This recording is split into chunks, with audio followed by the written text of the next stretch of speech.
다 같이 빌립보서 4장 1절에서 9절 말씀 함께 읽도록 하겠습니다. 네, 교독하시겠습니다. 그러므로 나의 사랑하고 사모하는 형제들, 나의 기쁨이요 멸류가 아닌 사랑하는 자들아, 이와 같이 주 안에 서라.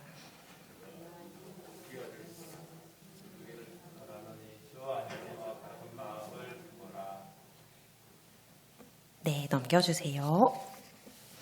또 참으로 나와 멍에를 같이 한 내게 구하노니 복음에 나와 함께 힘쓰던 저 여인들을 돕고 또한 글레멘드와 그 외에 나의 동역자들을 도우라. 그 이름들이 생명책에 있느니라. 주 안에서 항상 기뻐하라. 내가 다시 말하노니 기뻐하라. 너의 관용을 모든 사람에게 알게 하라. 주께서 가까우시니라. 아무것도 염려하지 말고 다만 모든 일에 기고와 간구로 너희 구할 것을 감사함으로 하나님께 아뢰라. 그리하면 모든 지각에 뛰어난 하나님의 평강이 그리스도 예수 안에서 너희 마음과 생각을 지키시리라. 끝으로 형제들아, 무엇에든지 참되며 무엇에든지 경건하며 무엇에든지 옳으며 무엇에든지 정결하며 무엇에든지 사랑받을 만하며 무엇에든지 칭찬받을 만하며 무슨 덕이 있는지 무슨 기름이 있든지 이것을 생각하라. 함께 읽겠습니다. 너희는 내게 배우고 받고 듣고 본 바를 행하라. 그리하면 평강의 하나님이 너희와 함께 계시리라. 기도하시겠습니다. 두세 사람이 내 이름으로 모인 곳에는 나도 그들 중에 있다고 말씀하신 주님, 오늘도 말씀을 통하여 주의 뜻과 사랑을 더욱 알기 위해 이 자리에 함께 모였습니다. 성령께서 함께 임재하여 주옵소서. 미련하고 연약한 종을 주님 손에 맡기며 예수님의 이름으로 기도드립니다. 아멘.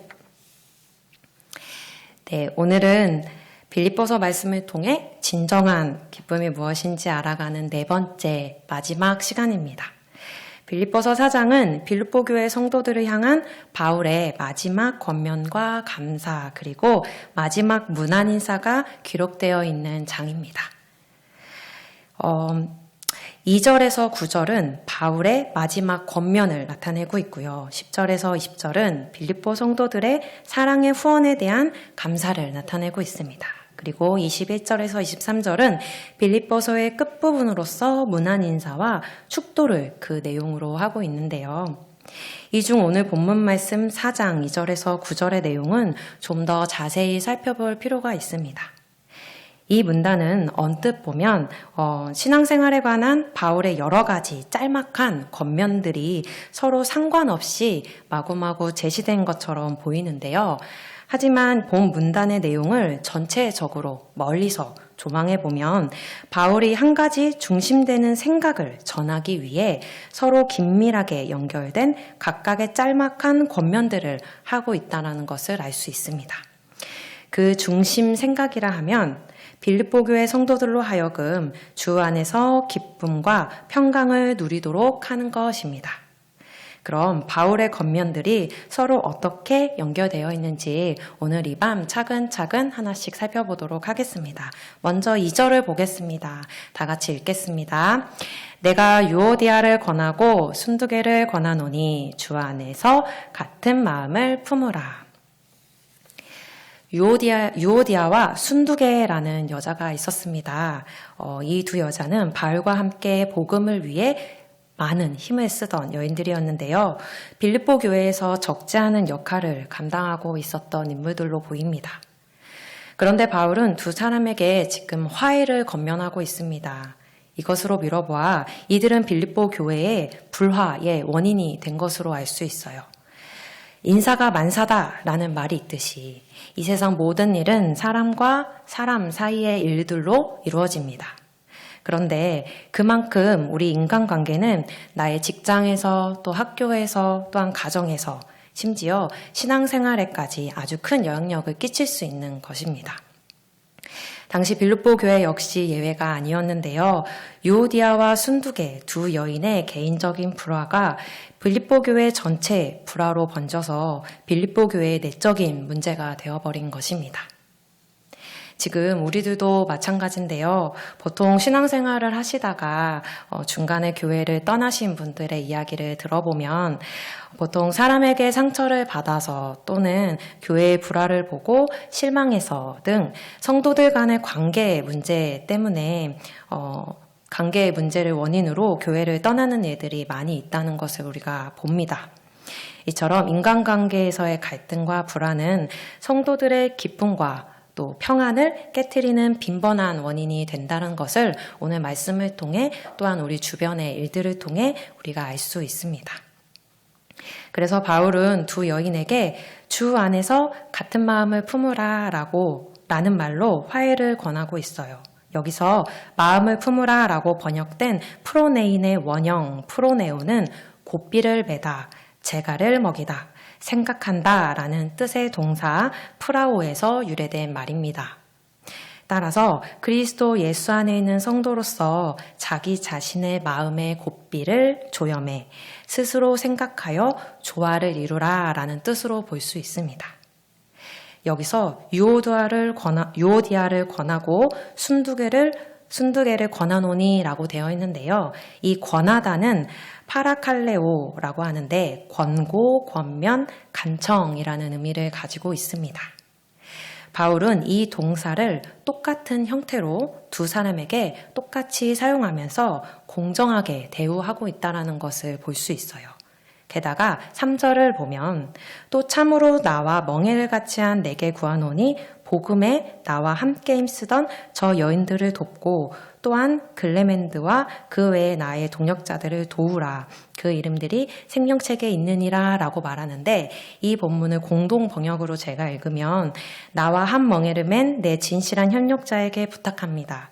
이 여자들을 도와주십시오. 이 여자들은 클레멘스를 비롯하여 다른 협력자들과 더불어 복음을 전하느라고 나와 함께 애쓴 사람들입니다. 라고 표현하고 있어요. 이것은 유오디아와 순두개가 교회에서 문제를 일으킨 여인들이긴 하지만 바울은 이 두 여인들의 수고와 헌신을 기억하면서 인격적인 태도로 화해를 건면하고 있다라는 것 또한 볼 수 있는 본문입니다. 그리고 이어서 이들의 이름이 생명책에 있다라고 말하는데 생명책에 이름이 기록되어 있다라는 것은 하나님 나라에 영생이 보장되어 있다라는 말과 같은 말입니다. 우리들은 하나님 나라에 속한 사람들이라는 것을 지금 빌립보 교회 사람들에게 다시 상기시켜주고 있는 것입니다. 그리고 생명책에 이름이 적힌 빌립보 교회 교인들에게 바울은 4절에서 주 안에서 항상 기뻐하라. 내가 다시 말하노니 기뻐하라 라고 거듭 권면하고 있습니다.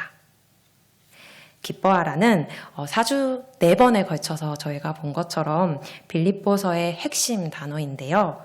반복하여 또 강조하여 또 계속하여 기뻐하라 라고 빌립보 교회 교인들에게 바울은 이야기합니다. 그럼 도대체 왜 우리는 기뻐해야 할까요? 데살로니가 전서 5장 16절에서 18절을 함께 읽겠습니다. 시작! 항상 기뻐하라. 쉬지 말고 기도하라. 범사에 감사하라. 이것이 그리스도 예수 안에서 너희를 향하신 하나님의 뜻이니라. 우리가 항상 기뻐하는 것은 그리스도 예수 안에 있는 우리를 향한 하나님의 뜻입니다. 그런데 이 말씀대로 살기가 참 어렵죠. 3절에서의 말씀처럼 우리도 이미 생명책에 이름이 기록되어 있는 하늘의 시민권을 얻은 성도임에도 불구하고 우리도 빌립보 교회 교인들과 마찬가지로 헌신과 봉사로 사역했지만 성도들과의 관계가 깨지는 일을 겪기도 하고 또 기쁨과 감사보다는 불평과 불만족할 일들이 우리들에게 계속 일어나는 것을 볼 수 있습니다. 항상 기뻐하라는 하나님의 뜻을 우리가 이렇게 이루기 어려운 이유는 무엇일까요? 그것은 내게 벌어지는 일들이 내 뜻대로 되지 않기 때문입니다. 내가 바라고 내가 원하는 대로 일이 이루어지지 않을 때 우리는 기뻐할 수가 없습니다. 사람과의 관계가 깨지는 것 또한 마찬가지죠. 내 뜻과 상대의 뜻이 맞지 않기 때문에 서로 한 마음을 갖지 못하는 것입니다. 그래서 사람들은 내 뜻대로 또 내가 바라는 대로 인생을 살기 위해 힘을 갖기를 원합니다. 그것이 돈이든 또는 권력이든 심지어는 종교의 힘을 빌어서라도 내 뜻대로 내 삶을 영위시키기 위해 애를 쓰면서 살아갑니다. 이것이 하나님을 떠나 내가 내 삶의 주인이 되어서 선악을 구분하며 살아가려고 하는 죄라는 사실을 깨닫지 못한 채 말입니다. 그런데 복음은 정반대입니다. 예수 그리스도께서는 우리의 잘못된 뜻을 무너뜨리시고 주님의 뜻을 우리 안에 이루신다라고 말씀하시는데요. 빌립보서 2장 13절을 함께 읽겠습니다. 시작! 너희 안에서 행하시는 이는 하나님이시니 자기의 기쁘신 뜻을 위하여 너희에게 소원을 두고 행하게 하시나니. 성도 안에서 행하시는 분은 하나님이시다라고 말씀하십니다. 하나님께서는 자기의 기쁘신 뜻을 위하여 우리에게 소원을 두고 행하신다라고 말씀하십니다. 그럼 하나님의 기쁘신 뜻이란 무엇일까요? 우리 창세기 다 알고 있죠. 창세기에 보면 하나님께서 천지를 창조하시고 보시기에 좋았다라고 말씀하시는데 하나님께서 보시기 좋았다라고 말씀하시는 걸 하나님의 기쁨이라고 생각하면 좋습니다. 그런데 아담과 하와가 하나님을 버리고 스스로가 하나님의 자리에 앉으려는 시도를 하게 되었는데요. 성경은 그것을 죄라고 부르죠. 타락한 아담과 하와는 자기의 수치를 스스로 가리려고 하였는데 하나님은 그런 아담과 하와에게 손수 가죽옷을 입혀주셨습니다. 그리고 여자의 후손이 뱀의 후손의 머리를 상하게 할 것이다 라는 약속을 주셨는데요. 그렇게 하나님이 우리 안에 두신 소원이 바로 그의 아들 예수 그리스도를 믿고 영원한 생명을 얻는 것이라고 볼 수 있습니다. 그러므로 성도는 우리 안에서 행하시는 하나님이 자기의 기쁘신 뜻대로 우리 안에서 일하시기 때문에 항상 기뻐할 수 있다라고 볼 수 있는 것입니다. 그리고 이 사실을 깨달을 때 성도는 6절에서 7절과 같이 기도와 간구를 할 수 있습니다. 다 같이 6, 7절을 함께 읽겠습니다. 시작! 아무것도 염려하지 말고 다만 모든 일에 기도와 간구로 너희 구할 것을 감사함으로 하나님께 아뢰라. 그리하며 모든 지각에 뛰어난 하나님의 평강이 그리스도 예수 안에서 너희 마음과 생각을 지키시리라. 아무것도 염려하지 말고 다만 모든 일에 기도와 간구로 너희 구할 것을 감사함으로 하나님께 아뢰라고 말씀하십니다. 그러면 하나님께서 어떻게 응답하신다고 하시나요? 내가 기도한 내 뜻을 들어주신다고 하시나요? 아니죠. 우리가 구하는 모든 문제를 해결해 주시겠다라고 말씀하지 않으십니다. 우리가 정성과 열정을 다해 기도에 내가 원하는 것을 얻어내는 것이 기도의 목표고 목적이라면 그것은 하나님을 이용해 내 뜻을 이루려는 거래가 될 뿐입니다. 물론 기도를 할 때 우리의 기도 제목이 응답되지 않는 것 같은 느낌이 들 때는 정말 답답합니다. 저도 기도를 하고 또한 여러 기도 제목을 두고 기도할 때 확실하고 명확한 답을 알려주시지 않을 때 정말 답답한 마음과 하나님이 왜 그러실까 의문이스러울 때도 정말 많은 것 같습니다. 그럼에도 불구하고 기도는 거래가 아니라 자기 부인이다라는 걸 오늘 말씀을 통해 알 수 있습니다. 성도는 기도의 과정을 통해 자신은 고작 흙덩이에 불과한 피조물이라는 사실과 우리와는 비교할 수 없는 만물의 창조자요 또한 모든 지각에 뛰어난 하나님이 내 안에서 행하신다는 것을 감사로 고백하게 됩니다. 이 과정을 기도를 통해 우리들이 체득하고 우리들이 성장해 나간다라고 이해하시면 좋습니다. 그리하여 하나님의 평강이 그리스도 예수 안에서 우리의 마음과 생각을 지켜주신다라고 말씀하십니다. 그래서 기도의 응답이란 나의 기도 제목이 이루어지는 것이 아니라 우리의 마음과 또 생각이 그리스도 안에서 진정한 기쁨과 평화를 얻는 것으로 얻어집니다. 이것이 바로 앞에서 말씀드린 바울이 빌립보 교회에게 전하는 모든 권면의 중심 생각인 것입니다. 그리고 주 안에서 기쁨과 평강이 있는 성도는 어떻게 살아야 하는지 5절에 나타나는데요. 다 같이 5절 말씀을 읽겠습니다. 시작. 너희 관용을 모든 사람에게 알게 하라. 주께서 가까우시니라. 주 안에서 항상 기뻐하라고만 하지 않고 너희 관용을 모든 사람에게 알게 하라 라고 말씀하십니다. 그래서 오늘 본문의 제목이 기쁨과 관용인 것입니다. 관용이란 남의 잘못에 대해 너그럽게 용서하고 베푸는 것인데요. 성도가 자신의 힘으로 기쁨을 누릴 수 없는 것처럼 또한 관용, 이것도 하나님의 도우심이 없으면 우리가 이룰 수 없습니다. 왜냐하면 이 세상은 관용이 아니라 경쟁을 해야만 살 수 있는 구조로 이루어져 있기 때문인데요. 최근 화제가 되었던 오징어 게임이라는 드라마를 들어보신 분도 또 보신 분도 있을 것 같습니다. 오징어 게임에 참가한 사람들은 내가 살기 위해 다른 사람을 속이고 또 다른 사람의 것을 빼앗고 또 다른 사람을 죽이기까지 해야 합니다. 그래야만 내가 더 먹고 내가 더 많이 가져갈 수 있는 것이 이 게임의 룰이기 때문입니다. 이 말도 안 되는 게임에 사람들이 자발적으로 참여합니다. 왜냐하면 게임 밖 세상도 게임과 똑같은 룰이 적용되는 지옥 같은 세상이기 때문입니다. 그런데 드라마를 보신 분들은 아시겠지만 이 드라마는 여러 가지 극적 장치를 통해 직간접적으로 기독교를 향한 회의적인 질문을 던지는데요. 이 지옥 같은 세상에서 도대체 신은 무엇을 하고 있는지, 그리고 예수가 무슨 소용이냐 말이냐라고 질문합니다. 심지어 다른 사람들은 죽고 내가 산 것에 대해 신에게 감사 기도를 드리는 몰상식하기 짝이 없는 사람들이 바로 그리스도인들이다라고 고발하고 있습니다. 그리고 이 드라마는 전 세계 넷플릭스에서 모두 1등을 차지할 만큼 많은 사람들의 공감과 동의를 불러일으키고 있습니다. 하지만 세상이 이런 지옥이 된 것은 신의 잘못이 아닙니다. 하나님은 인간의 이 문제를 해결하셔야 하는 그 어떤 책임과 의무가 없으십니다.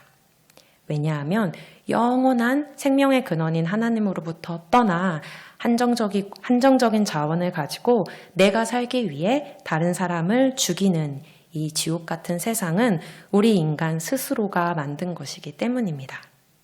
그런데 도리어 지금 사람들은 하나님을 원망하고 하나님을 탓하며 예수님을 조롱하고 있습니다. 그런데 그럼에도 불구하고 하나님은 여전히 우리를 사랑하신다라고 말씀하십니다.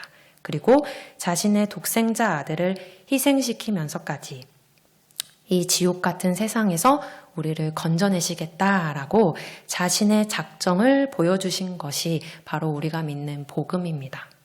그리고 이것이 성경이 이야기하는 이 세상, 그리고 인간에 대한 성경의 고발입니다. 성도는 이 세상이 어디서부터 시작해 또 어떻게 끝나는지 성경을 통해 미리 맛본 사람들입니다. 그리고 이 세상의 주인이 누구인지 아는 사람들입니다.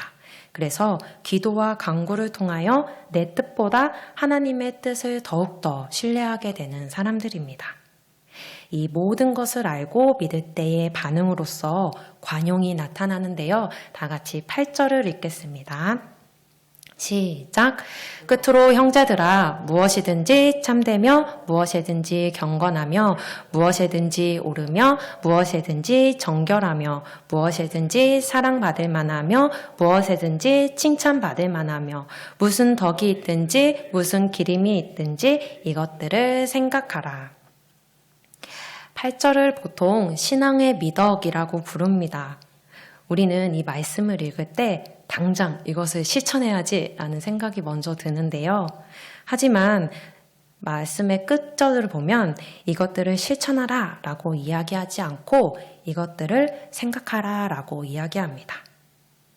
사실 8절의 말씀처럼 하나님을 믿지 않는 사람들도 참된 것, 고상한 것, 옳은 것, 순결한 것, 사랑스러운 것, 영예로운 것, 덕스럽고 칭찬받을 만한 것들을 생각하고 또 이루기 위해 살아갑니다.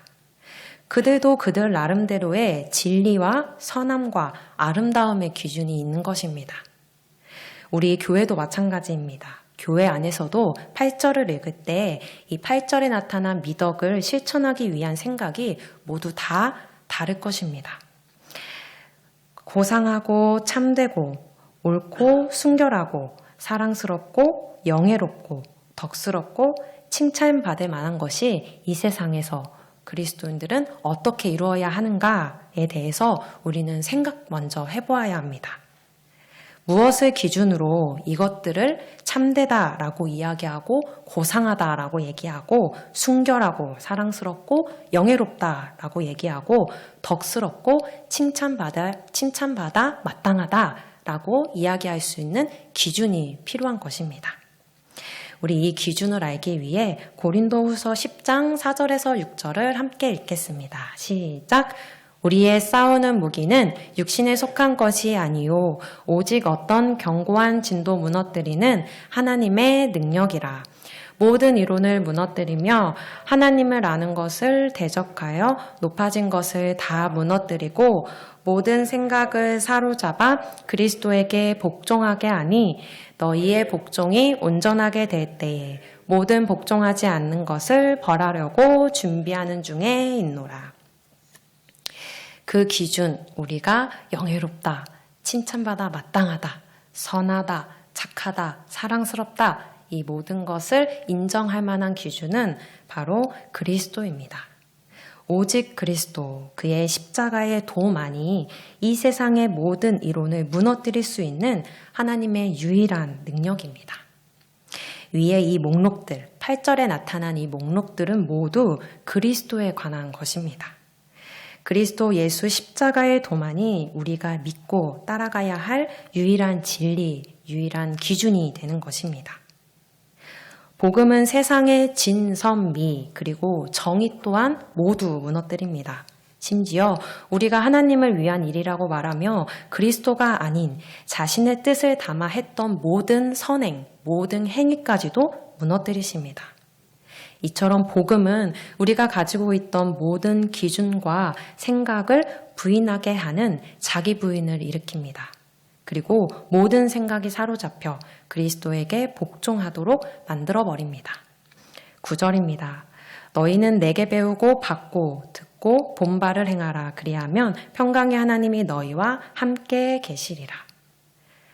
바울 사도는 자신에게 배우고 받고 듣고 본바를 행하라라고 이야기하는데 이것은 바울 자신의 것이 아닙니다. 사도란 주님으로부터 보내심을 입은 자입니다. 그러므로 그리스도에게 배우고 받고 듣고 본바를 행하라라는 말과 같은 말이다라고 볼 수 있습니다. 그리하여 평강의 하나님이 너희와 함께 계실 것이다 라고 이야기합니다. 그렇게 하나님께서 그리스도 안에서 성령을 통하여 자기의 뜻을 성도 안에서 이루시는 것입니다. 모든 일에 기도와 간구로 하나님께 감사함으로 아랫때 모든 지각에 뛰어난 하나님의 평강이 우리 우면동 교회 성도 여러분의 마음과 생각을 지켜주시길 원합니다.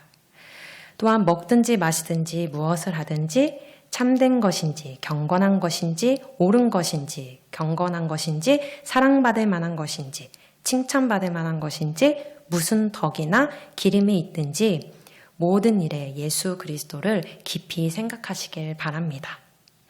이것이 그리스도께 복종하는 것이며 그리스도를 본받는 삶이기 때문입니다. 우리는 예수 그리스도를 깊이 생각하여 하나님의 능력 되시는 그리스도를 깊이 깨달아 기쁨과 평안을 가지고 다른 사람과 또 이 세상에 진정한 관용을 베풀 수 있는 굳건한 우면동 교회 모든 성도 여러분들이 되시기를 기도드립니다. 히브리서 3장 1절을 읽고 말씀을 마치겠습니다. 그러므로 함께 하늘의 부르심을 받은 거룩한 형제들아, 우리가 믿는 도리의 사도이시며 대제사장이신 예수를 깊이 생각하라. 기도하시겠습니다. 하나님의 기쁘신 뜻에 따라 그리스도 예수의 영원한 생명이라는 소원을 두고 우리 안에서 일하시는 하나님께 감사드립니다. 오늘 밤 기도와 간구로 나의 뜻이 아닌 하나님의 뜻을 더욱 신뢰하길 원합니다. 모든 지각에 뛰어난 하나님의 평강이 우리 안에 넘치기를 원합니다. 그리스도 예수를 본받아 기쁨과 관용으로 이 세상을 살아갈 수 있도록 우리와 함께하여 주옵소서. 감사드리며 예수님의 이름으로 기도드렸습니다. 아멘.